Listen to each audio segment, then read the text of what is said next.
बिस्मिल्लाहिर्रहमानिर्रहीम। अल्लाहु अकबर, सुबहान अल्लाह, अल्हम्दुलिल्लाह, अस्तगफिरुल्लाह, अस्सलातु वस्सलाम अलैका या रसूलल्लाह सल्लल्लाहु अलैहि व आलिहि वसल्लम।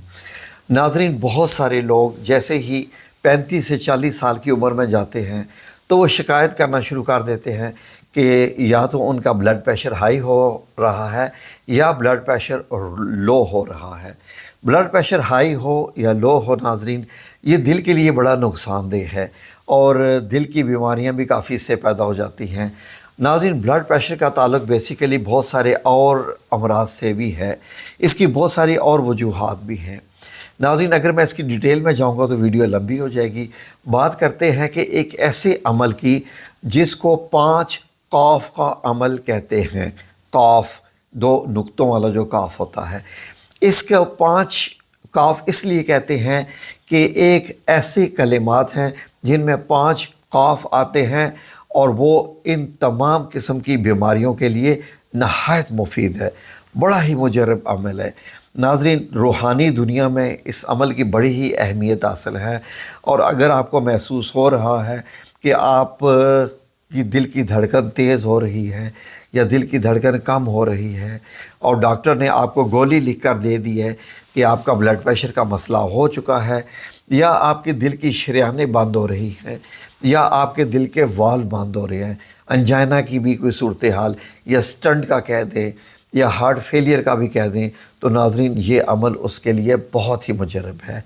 और नाज़रीन, दिल पर प्रेशर पड़ना, सीने पर प्रेशर पड़ना, उसका अमल जो है, उसका ताल्लुक़ जो है वो नाज़रीन आपके मैदे के साथ भी बड़ा है। जहन में रख लीजिए, अगर आपके मैदे के अंदर बहुत ज़्यादा गैस भी हो जाए, जब मैदा बहुत भरा भरा हो जाए, तो फिर भी आपको महसूस होता है कि दिल पर बोझ सा है, दिल पर बोझ होता है, तो फिर आप परेशान हो जाते हैं, आप लेट नहीं सकते, आपको चैन नहीं आता नाज़रीन, सुकून की नींद नहीं आती, और आप परेशान होके कभी हवा देने लगते हैं अपने आप को, कभी परेशान होके सीने पर हाथ रख कर देखते हैं कि मुझे कुछ हो तो नहीं गया। तो ये नाज़रीन, इन तमाम चीज़ों से बचने के लिए आपको एक ये ऐसा अमल बता रहे हैं कि यकीन करें कि इस दुनिया में ये नहायत ही आला है। मैं दूसरे लोगों की तरह ऐसे उछल उछल कर नहीं बताता कि ये हो जाएगा वो हो जाएगा। सीरियस बात को सीरियस तरीके से करना चाहिए। अल्लाह रब्बुल इज़्ज़त की बात बता रहे हैं हम, तो बताने का अमल ऐसा होना चाहिए कि बताते हुए भी पता चले कि सीरियस हो। मैंने देखा है कि जो मतलब होते हैं ना कुछ आमिल टाइप, तो वो इस तरीके से पेश करते हैं कि जिस तरीके से कोई सब्ज़ी मंडी लगी हो। हम ऐसे नहीं बताते नाज़रीन, ये मुजरब अमल है, तो ये बड़े इखलास के साथ, बड़े अदब के साथ बताने होते हैं। ये 5 काफ का अमल, ये क्या है नाज़रीन? बड़ा ही ख़ास अमल। तो आपने करना क्या है नाज़रीन? सबसे पहले बड़ी आसान बात है, गौर से सुन लीजिए। जब आपको ये तकलीफ़ महसूस हो और ना भी हो, रोज़ाना की बुनियाद पे ये अमल करना है आपने, रोज़ाना की बुनियाद पर। अगर आपकी उम्र 30 से कम भी है और ये महसूस हो रहा है तो आप ये अमल कर सकते हैं। कैसा है? सबसे पहले बड़े अदब के साथ आपने क्या करना है कि बिस्मिल्लाहिर्रहमानिर्रहीम, उसके बाद आपने 3 बार दुरूद पाक पढ़ना है। दुरूद पाक से मुराद, जब आप ये कह देते हैं ना, अल्लाहुम्मा सल्ली अला मुहम्मद व अला आलि मुहम्मद, ये भी दुरूद पाक हो जाता है। इसको 3 बार पढ़ लीजिए। अब दाएं हाथ पर आपने क्या करना है कि एक बार सूरह फातिहा पढ़कर दाएं हाथ पे आपने दम कर दिया। अब दाएं हाथ पे दम करने के बाद आपने इसको अपने दिल पे रखना है। ठीक है जी, अपने दिल पर दाएं हाथ रख कर आपने एक कलिमात है उसको 7 बार पढ़ना है। उसको 7 बार कैसे पढ़ना है? अभी स्क्रीन पे लिखा हुआ आने लगा है, इसका स्क्रीनशॉट ले लीजिए। आपने ऐसे पढ़ना है 7 बार, दाएं हाथ को अमल दिल पर रख कर। ठीक है जी, अमल ऐसा है, या कावियुल कादिरुल मुक्तदिर, ये जो है ना, ये आपने पहले 3 नाम ऐसे पढ़ने हैं, या कावियुल कादिरुल मुक्तदिर। आगे आपने पढ़ना है कव्विनी व कल्बी, कव्विनी व कल्बी। तो ये आपने उसके बाद फिर अपना हाथ उठा लेना है।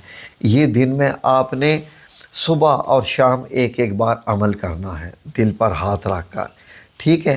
یہ اسکرین پر لکھا ہوا ہے اور یہ آپ نے 7 بار ایسے پڑھنا ہے۔ اب آپ نے کیا کرنا ہے کہ سن لیجئے، آپ نے ایک اور کام بھی کرنا ہے کہ ادرک، اناردانہ اور پودینہ، آپ نے ان تینوں کو جو ہے وہ کوٹ لینا ہے۔ کوٹ کے مطلب آپ کے پاس گرائنڈر ہے، آپ کے پاس جوسر ہے جس میں آپ بنا سکتے ہیں، تو ورنہ جو ہے وہ ہاون دستہ ہوتا ہے، پرانے زمانوں میں تو ہوتا تھا، تو آپ کوٹ کے ان تینوں کی ایکول کوانٹٹی لے لیں۔ اب ایکول کوانٹٹی کو آپ نے مکس کر کے ان کو چمچ سے ہلا لینا ہے، چمچ سے ہلا لینا ہے۔ اس میں نہ آپ نے کوئی نمک مرچ ڈالنا ہے، نہ سبز مرچ، نہ ٹماٹر، نہ کچھ اور، صرف 3 چیزیں، کیا؟ ادرک، اناردانہ اور پودینہ۔ اب جب آپ نے ان کو تینوں کو ٹھیک مکس کر لیا، کسی شیشے کے برتن میں ان کو آپ نے فریج میں رکھ دینا ہے، شیشے کے برتن میں ڈال کے فریج میں رکھ دینا ہے۔ روزانہ جب آپ دوپہر کا کھانا کھا لیں یا رات کا کھانا کھا لیں تو ان میں سے آپ نے ایک ایک چمچ کھانا کھانے کے بعد ایک ایک چمچ یہ والی جو چٹنی سی بنی ہوئی ہے یہ آپ نے کھا لینی ہے، اور چٹنی سی کھانے کے بعد اس کے اوپر سے اچھا پھر آپ نے دوبارہ دانتوں، اگر آپ کے اللہ رب العزت دانت سلامت رکھے ہیں تو صحیح آپ نے چبا چبا کر اب آپ نے کھا لیا۔ اب اوپر آپ نے تھوڑا سا پانی پینا ہے، پورا گلاس نہیں پینا، جتنا کوارٹر گلاس ہوتا ہے یہ آپ کے حلق سے نیچے اتر جائے۔ اب آپ نے یہ عمل دوپہر کو بھی کرنا ہے اور رات کو بھی کرنا ہے، یہ کھانے والا۔ تو آپ کے 2 چیزیں ہوگی، ٹھیک ہے جی؟ کہ 2 چیزیں کیا ہوگی؟ پہلے آپ نے غور سے پھر سن لیجئے، بسم اللہ الرحمن الرحیم اور 3 بار درود پاک پڑھنا ہے، ٹھیک ہے جی؟ درود پاک پڑھنے کے بعد ایک بار سورہ فاتحہ پڑھنی ہے، اپنے دائیں ہاتھ پہ دم کر لینا ہے۔ اب دائیں ہاتھ کو آپ نے کیا کرنا ہے کہ اپنے دل پر ہاتھ رکھ کر آپ نے 7 بار یہ دعا پڑھنی ہے، یہ کلمات پڑھنے ہیں 7 بار، کیا؟ یا قوی القادر المقتدر قوینی و قلبی، یہ والا 7 بار اس کو پڑھنا ہے۔ 7 بار پڑھنے کے بعد اب آپ نے ہاتھ اٹھا لینا ہے۔ اس عمل کرنے کے بعد انشاءاللہ جو آپ یہ روزانہ کی بنیاد پہ کریں گے، اور وہ جو میں نے چٹنی بتائی ہے ادرک، اناردانہ اور پودینہ کی، جو بنا کے آپ نے رکھ لینی ہے، اور ہر دوپہر کے، صبح میں نہیں، دوپہر کے اور رات کے کھانے کے بعد، ناظرین یقین کیجئے آپ کا دل کی تمام بیماریاں ٹھیک ہو جائیں گی۔ کیا کیا ٹھیک ہوگا؟ بلڈ پریشر آپ کا ٹھیک ہو جائے گا، دل کا جو پھڑکنا ہے وہ بھی انشاءاللہ ٹھیک ہو جائے گا، بلڈ پریشر لو ہے یا ہائی ہے وہ ٹھیک ہو جائے گا، اور معدے کے امراض بھی آپ کے ٹھیک ہو جائیں گے جو کہ سینے پر بوجھ بننے کا باعث بنتے ہیں، ٹھیک ہے جی؟ کسی کو معدے کی تکلیف ہے، فار ایگزامپل گیس ہوتی ہے، تیزابیت ہوتی ہے، اللہ کی قسم وہ بھی ٹھیک ہو جائیں گی، گارنٹی کے ساتھ میں بتا رہا ہوں۔ یہ عمل ایسا ہے کہ میں قسم اٹھا رہا ہوں، مجھے معلوم ہے میں کس چیز کے لیے قسم اٹھا رہا ہوں، تو بڑے ہی یہ مجرب عمل ہے۔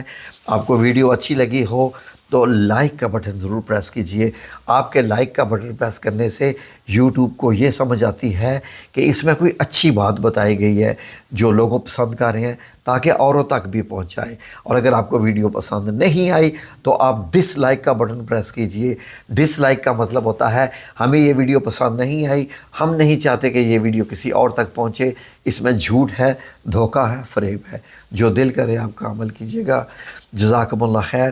میری دعا ہے کہ اللہ رب العزت آپ سب لوگوں کو جو ہے وہ صحت میں رکھے تاکہ آپ عبادت بھی کر سکیں۔ صحت ہوتی ہے تو عبادت کرنے کا بھی مزہ آتا ہے۔ جزاکم اللہ خیر۔ اللہ آپ سب لوگوں کو اپنی حفظ و امان میں رکھے، آمین یا رب العالمین، بے رحمتک یا ارحم الراحمین۔